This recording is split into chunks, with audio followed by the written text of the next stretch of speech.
Welcome. My name is Ana Laura Rey. I'm from Uruguay.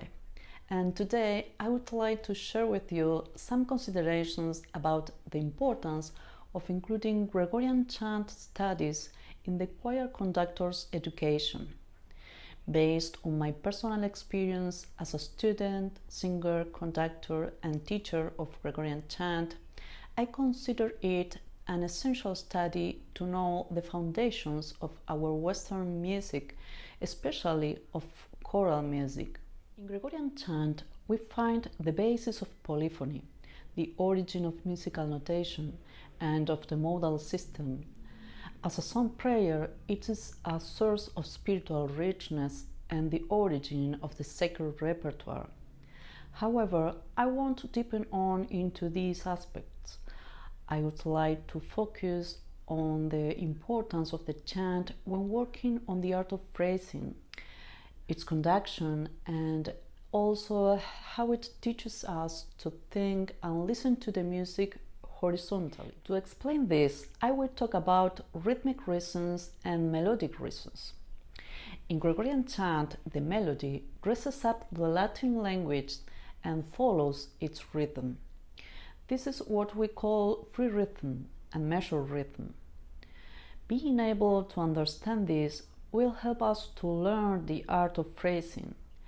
It's applied not only to the chant but also to later choral music, especially the great polyphony of the Renaissance and a lot of folk music. The monophony of Gregorian chant allows us to focus on the single melodic line without having to worry about other voices as in polyphony. Rhythmic reasons. When listening to a piece of music, rhythm is something that is imposed on us almost in a primitive or unconscious way, and it is quickly reflected in some part of our body with a movement. It can be the feet, the fingers, head, or trunk. Teaching in conducting class, one of the first difficulties that I often observe in beginning students is that they can't avoid marking a rhythmic pattern unconsciously with their knees, trunk, or head. Their listening and conception of music is too vertical. Gregorian chant is ideal to understand the melodic line as the soul of music, which needs to fly and be free. Knowing how to grasp the difference between rhythm and measure, for example, will give wings to the melody, which is essential to achieve a good interpretation and direction. To understand what free rhythm means, let's first take a look at the definition of rhythm. According to Plato, rhythm is ordo motus, the order of movement. According to St. Augustine, arts bene movendi, the art of moving well. The etymology of the word comes from the Greek reo, to run, to flow, until finding a support, a rest. Therefore, we can speak of rhythm when the sounds manage to relate to each other, giving the impression of an effort or departure, followed by a rest or arrival. Just as in natural rhythms, systole and diastole, inhale and exhale, or the waves of the sea. The first part of the rhythm, the active element or impulse, is called arsis, and the second part, the element of rest or retraction, is called phthisis. The rhythm would then be the synthesis of the relationship or opposition between arsis and phthisis. By taking part in the first forms of polyphony with the organum dis cantus ars nova, the Gregorian chant gradually lost its agile and rhythmically free nature, becoming mensural and heavy, flat, due to its long values, which can be really extensive. For this reason, reconstruction at a rhythmical level was necessary. The first publications were based on the oratorical rhythm. Then Don André Maucroix continued to investigate the subject and in 1908 published his rhythmic theory, which would become the Solesmes method.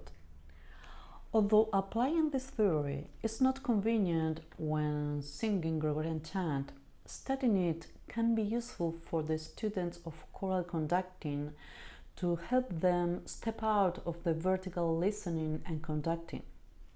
That is why I usually teach Maucroix's theory, but then in the following semester I tell the students, now forget Maucroix's theory. Now, I will try to summarize his rhythmic theory. In the rhythm of the Latin language, we have short and long syllables. The smallest value is the short one, and it corresponds to the value of an ordinary syllable. This short value is the punctum in score notation, and it is called the simple beat or simple time. It is represented in modern notation by an eighth note, and like a short syllable, it is indivisible. So, in Gregorian chant, the simple time cannot be divided as in standard notation. Returning to the concept of rhythm as a relationship between impulse and rest, arsis and thesis, the alighting place of each one is indicated by a vertical line or epicema below the note, and it's called rhythmical ictus.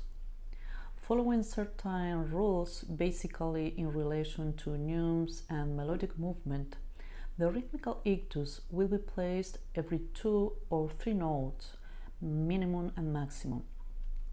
Afterwards, the nature of the ictus has to be determined. It will be arsis or thesis. Then the notes are grouped into 2 or 3 to form a new rhythmic entity superior to the simple beat, and it is called compound beat. The successive placement of these ictus allows the movement to be ordered according to Plato's definition. And because of this alternation between binary and ternary groups, Gregorian chant rhythm is called free rhythm. The graphical expression with the hand to conduct the chant was called chironomy. In the arsis, the hand develops an upward motion in curved form, beginning at the first rhythmic ictus, and in the thesis, a downward motion with different amplitude according to the number of simple beats or notes that each part comprises, 2 or 3. 1, 2, or 1, 2, 3, and 1, 2, or 1, 2, 3. By the repetition of several consecutive arsis, we have a composite rhythm by contraction. Arsis, arsis, arsis. By the repetition of consecutive theses, it's called wavy movement. Thesis, thesis, thesis. And the regular alternation of arsis and thesis, it's called composite rhythm by juxtaposition. Arsis, thesis, arsis, thesis, arsis, thesis. And now, as an example of chironomy, I will sing and conduct 2 phrases from the Kyrie number 9, Cum jubilo. Kyrie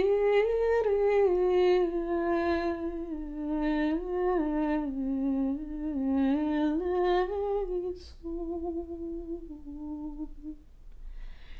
Kyrie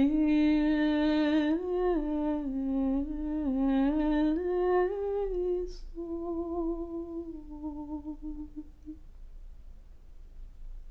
So we have 2 arsis,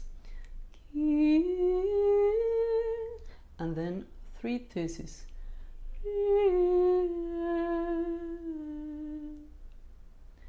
Then arsis, thesis,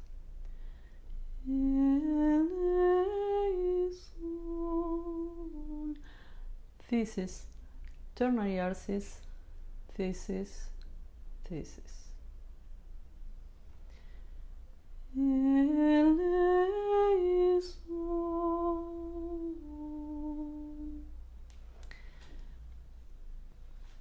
For the second phrase, arsis, arsis, thesis. And then repeat. Arsis, thesis, thesis, ternary arsis, thesis, thesis.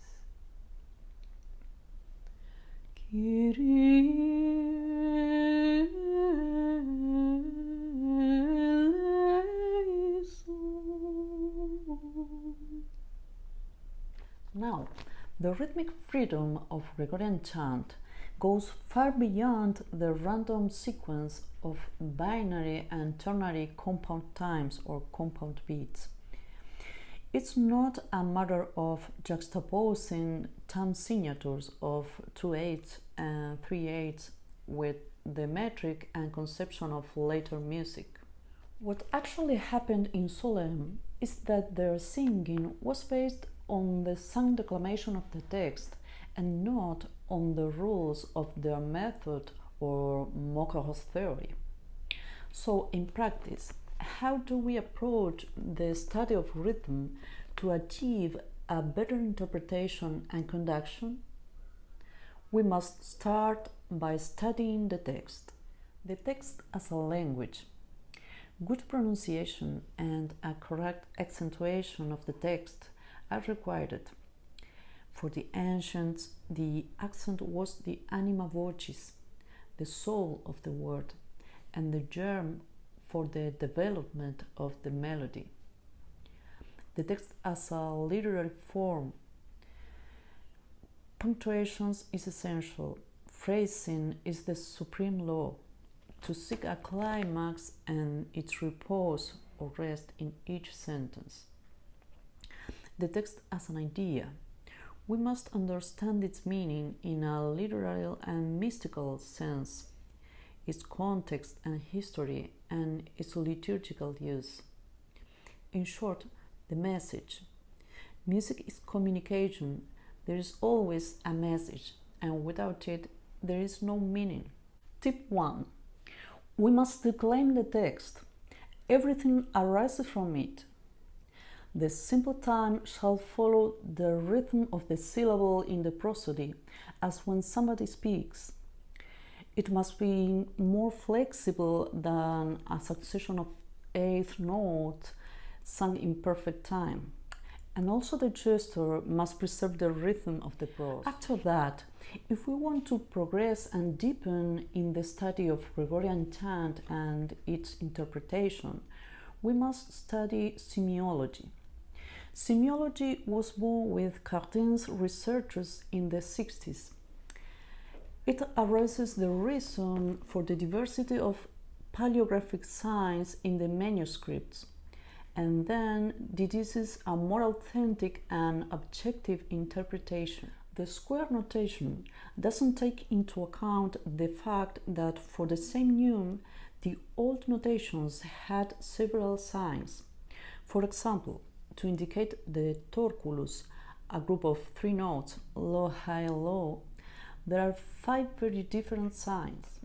These graphic variations refer to interpretative difference in terms of melody's expressiveness.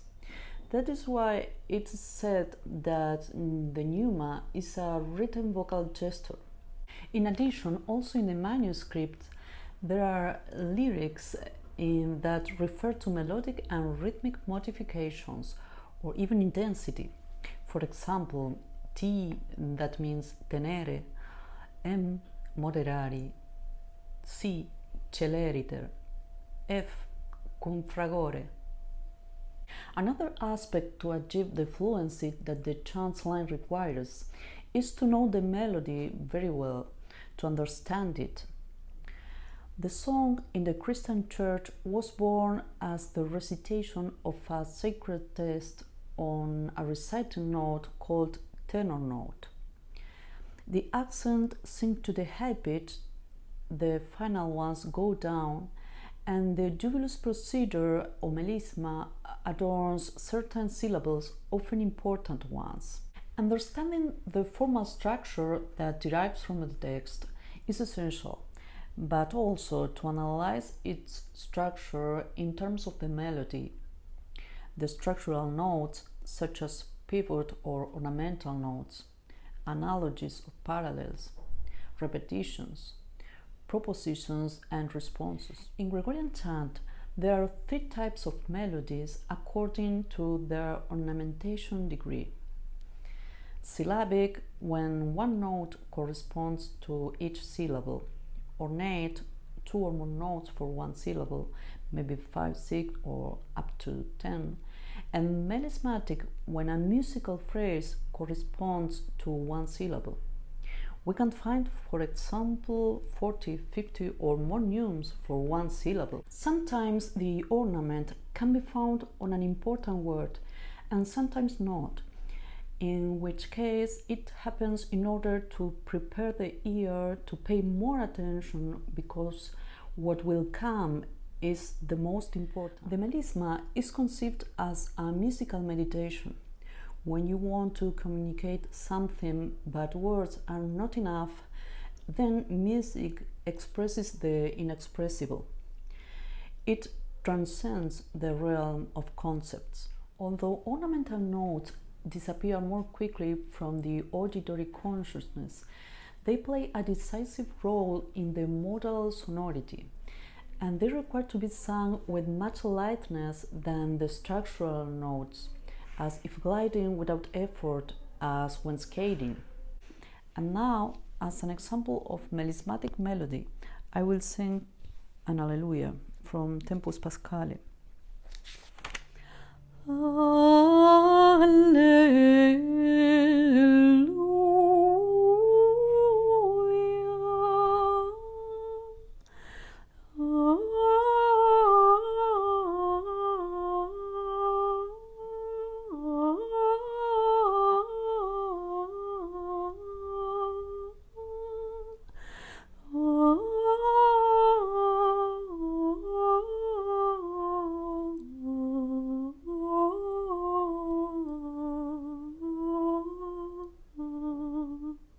So, tip 2.